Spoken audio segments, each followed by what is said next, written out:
รู้รู้อยู่อย่างใช่เรารู้อยู่อย่างนั้นได้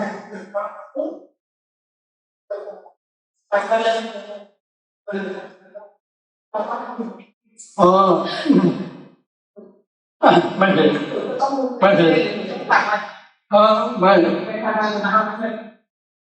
ถ้ามันไม่เกิดมันก็ได้แล้วถ้ามันจะสงบเป็นสมาธิมันก็จะทิ้งเหล่านี้หมดเลยความเจ็บปวดอะไรต่างๆหายไปแล้วถ้าจิตไปถึงตัวรู้นั่นนะคือถึงแล้วเป็นอัปปนาเลยนะสมาธิเป็นอัปปนาเลยนะ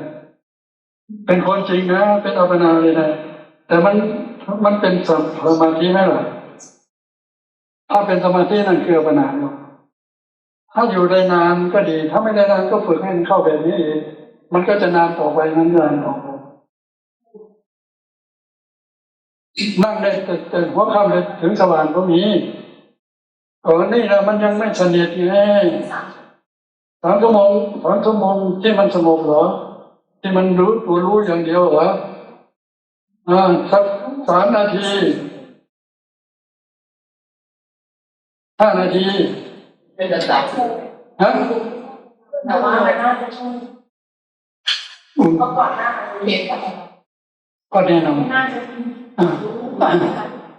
นั่นแหละคือมันสงบเป็นสมาธิมันกายก็หายไปร่างกายไม่หายไปหายมันไม่ได้หายมันสัมปชัญญะไม่มีการรู้ตัวไม่มีขาดหมดเลยสัมปชัญญะขาดไปสติมันไม่อยู่นะถ้าไม่มีมันก็ไม่รู้ว่ารู้อยู่ใช่ใช่คือถ้าจิตสงบเป็นสมาธินะสัมปชัญญะหายไปทุกเวทนาทั้งหมดหายไปเรื่องของกายนี่หายไปหมดเลยเหลือแต่ด้านของจิตสติมีอยู่สติระลึกรู้ได้อยู่เข้าใจไหมมันก็รู้อยู่เฉยๆเนี่ยก็เรียกว่าอะไรเอกคตารมณ์อารมณ์รู้อยู่เฉยๆและทีนี้มันอยู่2 นาที3 นาที5 นาที10 นาทีมันยังไม่ดีมันเราต้องให้มันนานกว่านั้นเป็นชั่วโมง2 ชั่วโมง3 ชั่วโมงไปแล้วแต่ถ้ามันอยู่ได้ยังไม่ได้ที่นะให้มันสงบตรงนี้นานๆก่อนจนชำนาญว่าเราอยากจะอยู่เท่านั้นเท่านี้ก็ได้อย่าไปตื่นเต้นอะไรเนี่ยก็อยู่ไปทีนี้ถ้ามันสงบถึงนั้นเราก็ถอยถ้าเราอยากพิจารณาถ้าเราอยากจะพิจารณาเราก็ถอยออกมาคือการถอยการเข้านี่มันก็พูดได้นะคนไม่เป็นก็พูดได้แต่คนถอยยังไงต้องไปถามคนที่เขาสงบเขาถอยเป็นเข้ามาเองแต่ว่าต้องให้สงบนานๆก่อนอย่าเพิ่งไปพิจารณา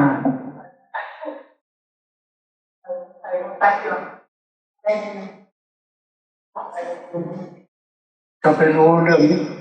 ก่อนก็ถ้ามันกลับได้อย่างนั้น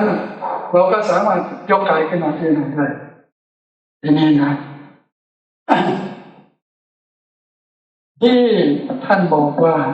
ปัญญาเกิดขึ้นด้วยเหตุ3 ประการใช่ไหมเป็นมาลีปัญญาเกิดขึ้นด้วยเหตุ3 ประการ1เหตุเกิดจากการได้ยินได้ฟังที่เราฟังอยู่เนี่ยเราได้ความรู้นะความรู้ที่ได้คือปัญญานะหรืออ่านหนังสืออะไรก็แล้วแต่นี่คือเกิดขึ้นอย่างนี้ปัญญาอันที่2คือไข้โครนพิจารณาเรื่องใดๆก็ตามในชีวิตประจำวันของเราเนี่ยเรายกอะไรขึ้นมาพิจารณาเนี่ยเราก็จะรู้รายละเอียดของเรื่องนั้นชัดเจนขึ้นอย่างพวกเราในล้างถ้วยใช่ไหมฉันกินข้าวเสร็จล้างถ้วยใช่ไหมล้างเราก็ล้างเหมือนเราเคยล้างนั่นแหละเพราะสิ่งที่เราเคยล้างที่ล้างมาเนี่ยได้ผ่านการไถ่ผลเรียบร้อยแล้วว่าทำอย่างนี้ทำอย่างนี้เนี่ยอันนี้เราเข้าตัวมาเรียบร้อยแล้วเราก็ทำไปตามปี1ล้างขยะออก2เอาไปใส่ที่มันภาชนะที่มีน้ำแล้วก็มีฟักอย่างเงี้ยใช่ไหม อย่างนี้เป็นต้นแล้วก็หลังจากตรงนั้นแล้วก็ไปใส่น้ำที่สะอาด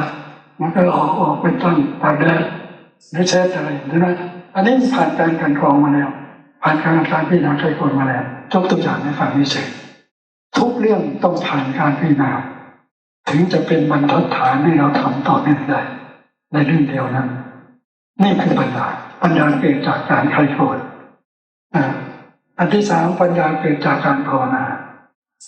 แต่ไม่มีนักปราชญ์คนไหนอธิบายนะตรงนี้นะอาตมาก็บวชมาแล้ว59 พรรษาก็ยังไม่เห็นท่านอธิบายว่าปัญญาเกิดจากการภาวนาอย่างไรอันนี้เรากำลังจะพูดว่า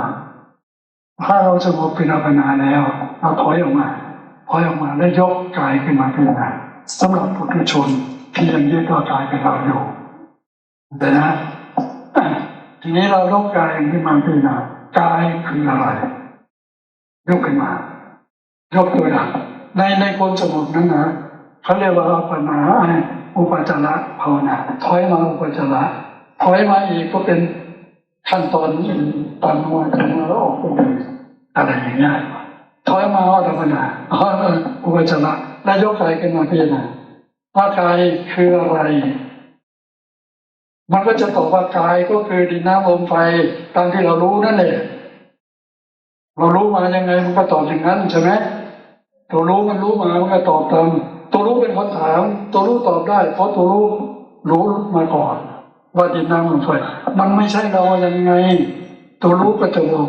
ก็จะถามว่าถ้าดินไม่ใช่เรายังไงถ้าดินไม่ใช่เราอย่างนี้มันก็จะต่อไปแล้วมันก็จะไปติดตัวที่มันไม่รู้แล้วก็ต้องถามย้ำเข้าไปอีกตัวนี้ถามเข้าไปมันหาคำตอบไม่ได้ก็พาไว้ก่อนถ้ามันตอบได้เป็นคำตอบที่เด็ดขาดเลยนะละกิเลสได้เลย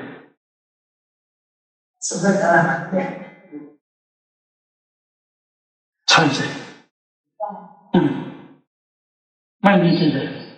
เกิดสมองนี่เขารู้ซึ้งเลยเนี่ย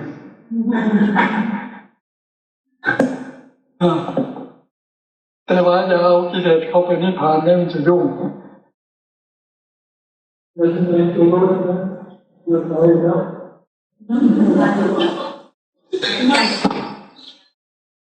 โอ้มันรู้จักเลยนะตัวรู้มันฉลาดขึ้นแล้วนะ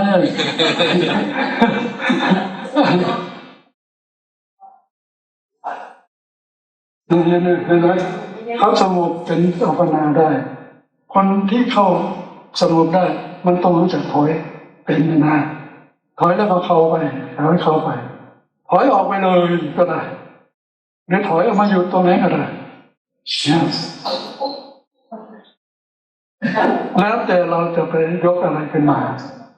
เองก็ได้ก็ต้องน้อมไปว่าอันนี้คือหลักของผมเป็นอนิจจตาทุกขตาอนันตตาแล้วถ้าตัวรู้มันสงสัยก็จะถามว่าทุกขตายังไงอนิจจตายังไงมันก็จะถามในนั้นแหละถ้าตัวรู้มันฉลาดแล้วมันโง่นะตัวรู้บางทีมันก็ทำได้แต่โง่มันไม่รู้จักถามมันก็ดูเฉยๆมันไม่ใช่ว่ามันจะเป็นไปตามนั้นมันขึ้นอยู่กับคนฉลาดของบุคคลผู้นั้นเหมือนกับแพทย์มันเรียนมาวิชาเดียวกันนี่นะมันโง่จะตายก็มี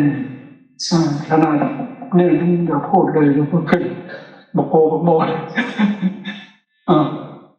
คนป่วยเวียนหัวเดินไม่ได้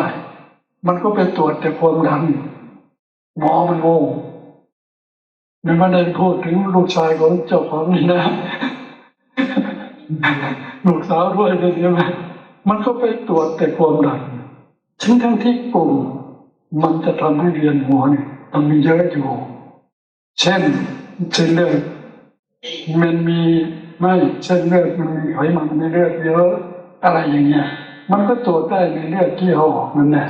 มันก็ไม่ตรวจไงแล้วคนป่วยจะตายปวดหัวรุนแรงอย่างเงี้ยมันก็ไปตรวจแต่นั่นแล้วมันโง่อย่างเงี้ยตัวรู้เรานั่นก็เช่นเดียวกันมัน มันไม่ใช่ฉลาดตลอดไปนะมันก็โง่ไงว่าอ่า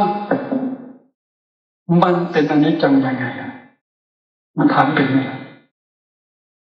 ถ้ามันถามไม่เป็นมันก็ปล่อยปลาล่างเลยไปถ้ามันถามเป็นก็ได้ความรู้ตรงนั้นไปกำจัดกิเลสเลยอวิชชารู้ไปถึงไหนมันก็จำกัดกิเลสไปขนาดนั้นเลยนะรู้เรื่องสิ่งเหล่านี้นะรู้แบบหนึ่งมันก็ไปครอบคลุมกิเลสแน่ๆมันก็รู้ก็เช่นเดียวกันเจ็บมากเนี่ยฉะนั้นมันก็ต้องถามว่าเป็นอนิจจังคำว่าอนิจจังเราต้องรู้ความหมายของอนิจจังคืออะไรแล้วมันเป็นได้ยังไงตัวรู้มันก็จะหาคำตอบมันไม่โกหกตัวเองนะมันรู้ยังไงมันก็ตอบอย่างนั้น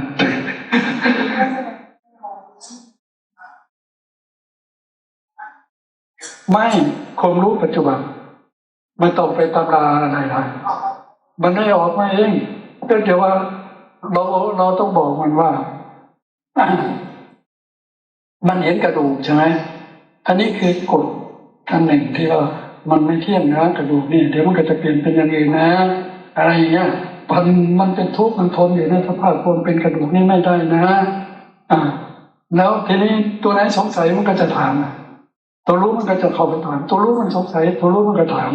ใครถามตัวรู้นั่นแหละความรู้เหล่านี้เกิดขึ้นเขาเรียกว่าปัญญาเกิดจากการภาวนาตรงนี้ปัญญาเกิดจากการภาวนาตัวที่มันเข้าเป็นอัปปนาแล้วถอยออกมาแล้วพี่มาอันนี้ตรงที่นักปราชญ์ไม่มีใครอธิบายเคยได้ยินไหมล่ะฟังมาเยอะปัญญาเกิดขึ้นจากการภาวนาก็จบแค่นี้นะไม่ได้อธิบายว่าเกิดขึ้นยังไงใช่ไหมล่ะที่เราพูดนี่มันหลั่งล้ำเข้าไปก็จิตสงบเป็นสมาธิเป็นอัปปนาถอยออกมาโยอัปปนาแล้วก็พิจารณาใช่ป่ะพิจารณากายพิจารณาอะไรก็แล้วแต่นี่เป็นกิเลสเครื่องเศร้าหมองของใจความรู้ที่เกิดจากตรงนั้นเป็นเด็ดขาดเลยนะมันจะละกิเลสได้เลยถ้าเห็นว่ากายไม่ใช่เราเดี๋ยวนี้เราก็บอกว่ากายไม่ใช่เราแต่เมื่อเด็ดขาดไงรู้กันหมดนั่นแหละว่ากายไม่ใช่เราแต่ก็ไปยึดว่ากายเป็นเราสามีด่าก็โกรธดิ